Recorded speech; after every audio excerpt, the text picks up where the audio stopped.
JCPenney is helping hardworking families across America save even more all Labor Day weekend. That's right, we got you. Celebrate a 4-day super savings weekend with 20% off already great prices. Plus, save an extra 10% across the store. That's extra savings in addition to our huge end-of-summer deals. Grab your coupon on the JCP app and save all you want. Shopping is back. JCPenney. Coupon required and valid on select styles 9.2 to 9.5. Exclusions apply. See store or jcp.com for details. This is the smell of the leftover tuna fish sandwich you left in your lunchbox over the weekend in a wimpy trash bag. Wimpy, wimpy, wimpy! Blech! And this is the smell of that same sandwich in a hefty, ultra-strong trash bag. Hefty, hefty, hefty! Ah, smell the difference? Hefty Ultra Strong has Arm & Hammer with continuous odor control, so no matter what's inside your trash, you can stay one step ahead of stinky. And for bigger jobs, try the superior strength of Hefty Large Black Bags. Okay, Camp Whatanut, parts 1 and 2. Donnie McCoy gives his account of what happened at Camp Whatanut. He describes his encounter with the bear and the rest of the camp's encounter with a skunk. Well, I guess the first thing I should say is, apparently kids don't really do summer camp much anymore. I have never loved episodes of any TV show where they go to summer camp or go camping, because I feel like there's only about 5 stories you can do in that scenario. Something with a wildlife. Yes. I mean, this, I guess, is like I mean, it's a different story in the fact where the camper gets in a fight with the chef instead of, like, another kid. Yeah. I think especially to the writers of this show, and even back then to some extent, I think it's definitely less, is that summer camp, it was such a big part of people's childhoods, especially, I mean, I don't know, I don't think as many kids go to summer camp, like, I don't think that's a huge thing, but I think kids in, like, and, like, adults looking back on it just remember summer camp so fondly, they're like, we gotta write an episode about it. Yes. Now, quick note, apparently it was not supposed to be Donnie McCoy, it was supposed to be Jimmy writing the journal to kind of continue that through line, but the actor was on a real-life vacation when they recorded this episode. That's very funny. Which actually does make sense, because it's a little weird to have 2 separate characters writing a journal unless it happened to be the same homework assignment, I guess. So. Sorry, I think I lost connection. Will has as a info to the listeners. I've had a few. I don't know if Will's edited them out or not, but there's been a few issues in the last 5 minutes, and he is getting frustrated with me. Everything? Okay. Back to the episode. So, I do feel like this and Connie Goes to Camp are not interchangeable, but I do sometimes get the subplots in them mixed up. I 100% agree with you. I feel like, I mean, one thing is I think they were so close in time, yes, like, to everything that, like, in my head I get them confused. Like, oh yeah, those are part of the same episodes, right? And, like, and they even mention the instance with the bear, I think. They do. In that episode, in the later episode. So it's kind of like, I always think these are the same episodes, and then I'm like, wait, where's that plot? Where is Lucy getting kicked out? You know? Yes, it is definitely easy to forget, but I think overall it pulls it off. I don't know if it needed to be 2 parts. I almost feel like it could have been 2 separate episodes from 2 different characters' perspectives. I would agree with that, especially because I feel like it's very tonally different. One is the bear, the other is the kind of funny cook storyline. Yes. Like, one's very dramatic, one's very comedic. And you're right, it felt like maybe they wrote 2 episodes and they were like, this is hard to explain, like, why they're at summer camp, so let's just do 2 different things. And then Ned Lewis's fear that girl has a crush on her. But that could have just been a subplot in one of them, you know? Yeah, or it could have been something they mentioned in the first episode and paid off in the second one. I get this was in a time before you could really do something like that and expect the audience to follow you, but... It's true. You never know. Do. I'll say this. A huge ramp up on 2-parter episodes. It felt like we're popular enough that people will watch week to week, so we can just do a bunch of 2-parters. I think that's true. I think because it's the summer, maybe they are a little more confident in people being able to tune in every week. That's true. I also feel... It's like summer vacation, Camp What-A-Nut. We're about to have the case of the secret room. Right. The one thing I would contend is I do think some of these 2-parters needed to have some fat trimmed maybe down to one really dense 1-parter, but that's just me. Yeah. All right, speaking of which, The Case of the Secret Room, Parts 1 and 2. Whit and Jamie Martin solve a 40-year-old mystery after finding a hidden skeleton in the hidden room in Whit's End. You see, I never really think of this as Jamie's episode. Yeah, Jamie just kind of feels like she's there. Yes. For a lot of it. I mean, I get this it. Episode, Let's have a kid come along, but... This episode's not horribly scary. I feel like it's one of the scariest episodes Odyssey has done yet. Does this one have a warning before it? I don't think it does. On the wiki it does. I don't think Paul McCusker comes on to talk about it. The wiki is very funny where it's like, parents, this is a mystery about a 40-year-old murderer. Yes. It contains subject matter that may be too intense for children.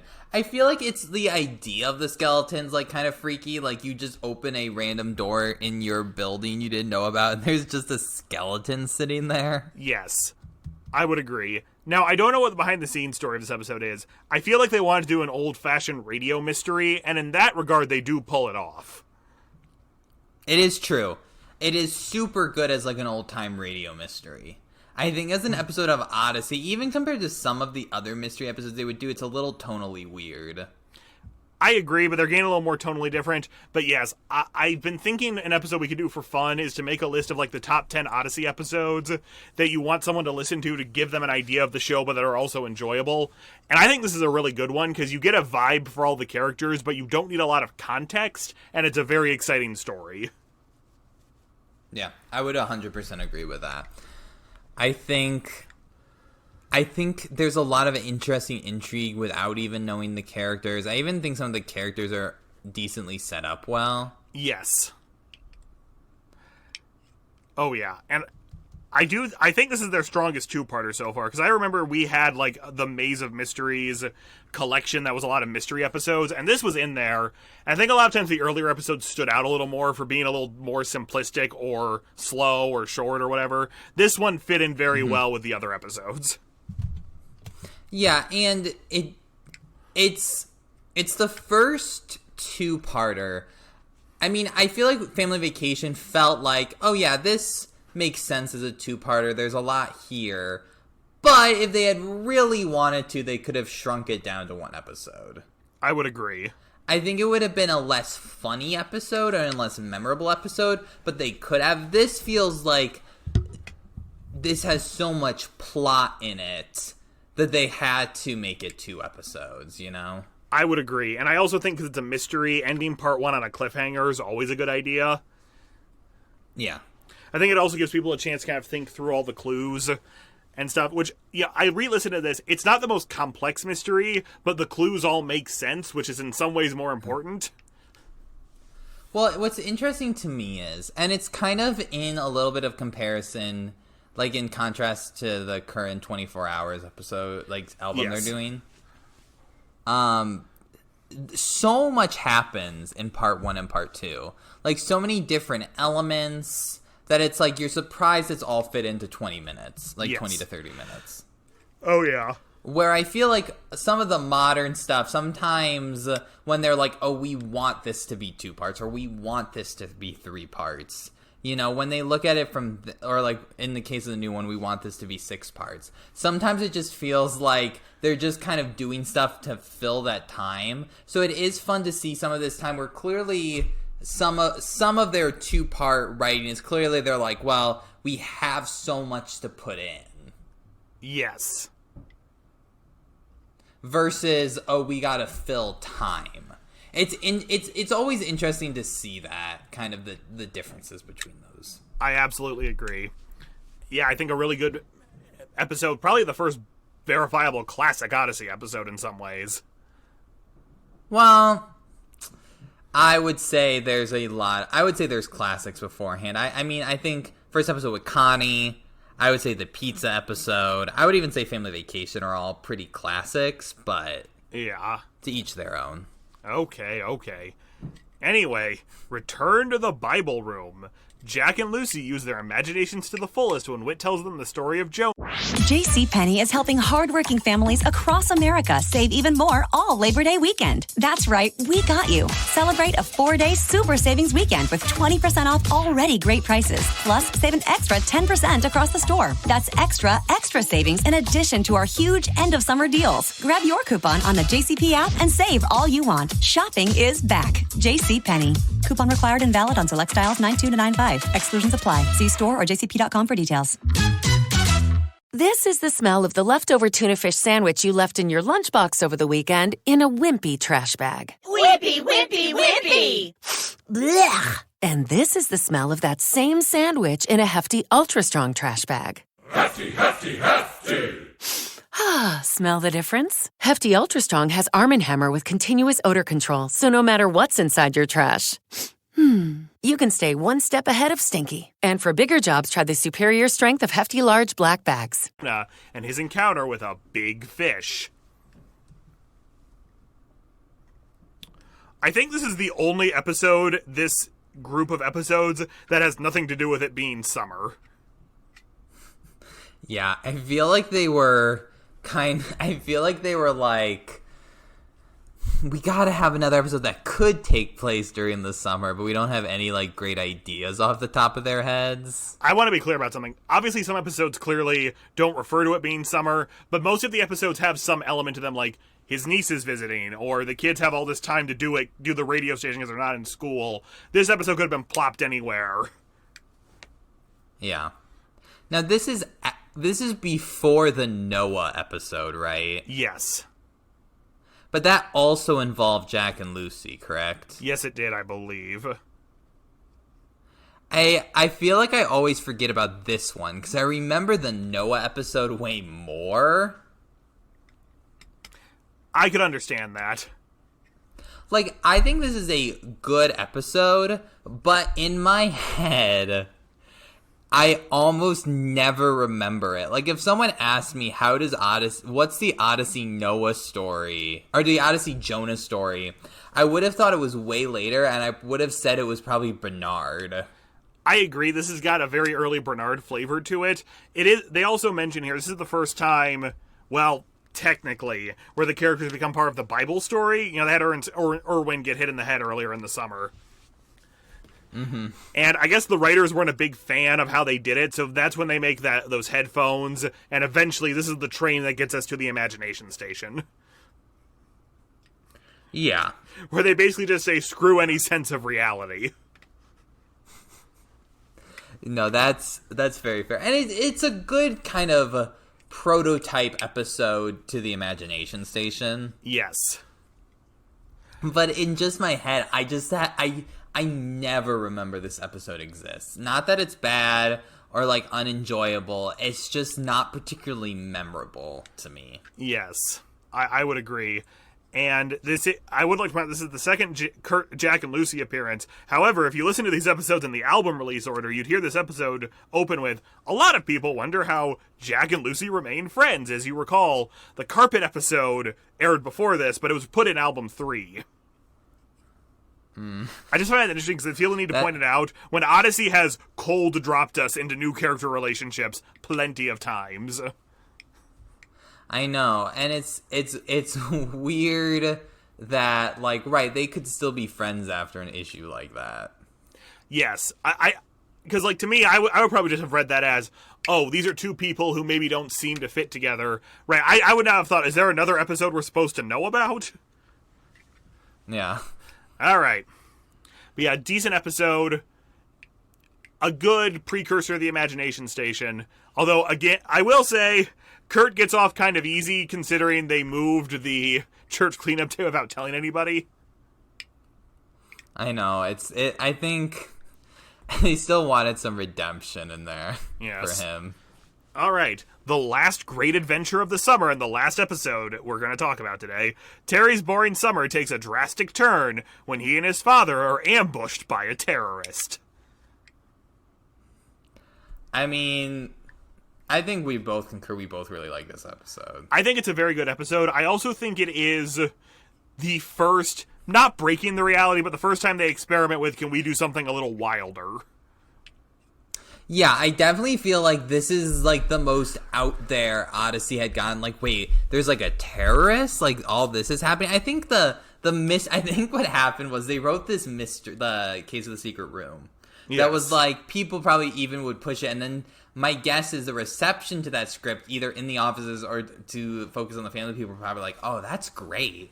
Like, yeah, can you do more stuff like this? And they were like, oh, yeah. And then, like write this, like, world crime, like, caper about, like, trying to escape. Oh, yeah. Now, if they wanted a really, really good pull for a future villain, is they could try to bring back Nigel. That would be kind of funny. That would actually be really funny. Quick note, and I wonder if this was any part of it. So, where was it? Early illustrations show Whit, not Terry's father, with Terry right around the corner from the bad guy. And actually, on the new club, that is the artwork for the episode. It's Whit and Terry, not Terry and his dad. So some people they're postulating maybe this episode was going to introduce Whit's secret past, which I think is very possible. And they just decided we don't have time to rewrite this, or... Honestly, that would be an interesting interview question to ask somebody. Was that the intention, or was Whit drawn into the artwork by accident? That would be a really good question. If I have to assume is maybe they... Because I think they probably knew some about Whit's past. Like, he had, like, interest, like, secret agents and stuff. Yes. But I wonder what happened was they wrote the episode, and then they're like, wait a minute. Like, people postulating, like, is it a good idea that Whit... who owns his kid store, probably what would have happened was, he gets kidnapped because they're trying to go after Whit. Yes. And, like, this kid gets involved. Is it really good for someone who's active terrorists they're going after to, like, be running a shop for kids where the kids could get hurt? Or at least I think they couldn't figure out a way to get Terry involved. That could be part of it, too. But I think it could have been an accident. I think it could have just been they drew Whit not thinking. Now... partially because, and maybe this would have been part of the point, the episode resets at the end by, this is all classified, kid, you can't tell anyone anything about it. Which I get is their way to not make you think, well, wait, why is this story not going around Odyssey? It is true. They still want to keep Odyssey as, like, the small town feel, and they can't really do that when, oh, this kid got kidnapped by a terrorist.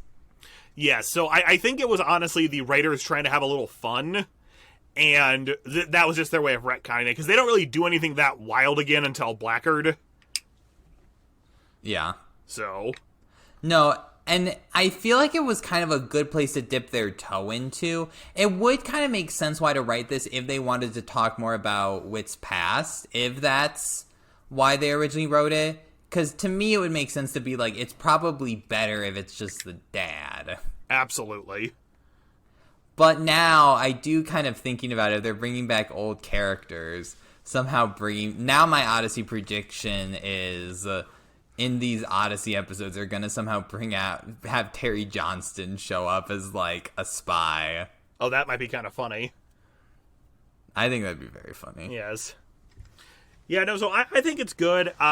I definitely get, if you were listening to Odyssey week to week at the time, some people might call that the jumping the shark moment, or just a, what the heck was that?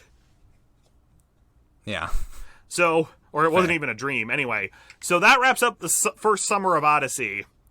How do we feel about kind of these 12 episodes? I know this was split into 2 parts, but...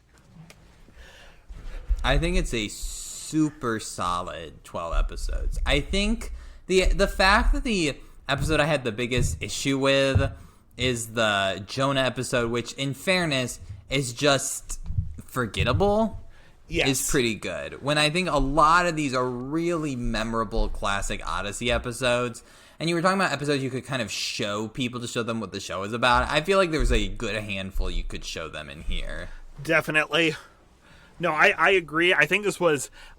I kind of wonder if they started picturing albums around this time, because it is 12 episodes that fit perfectly into an album.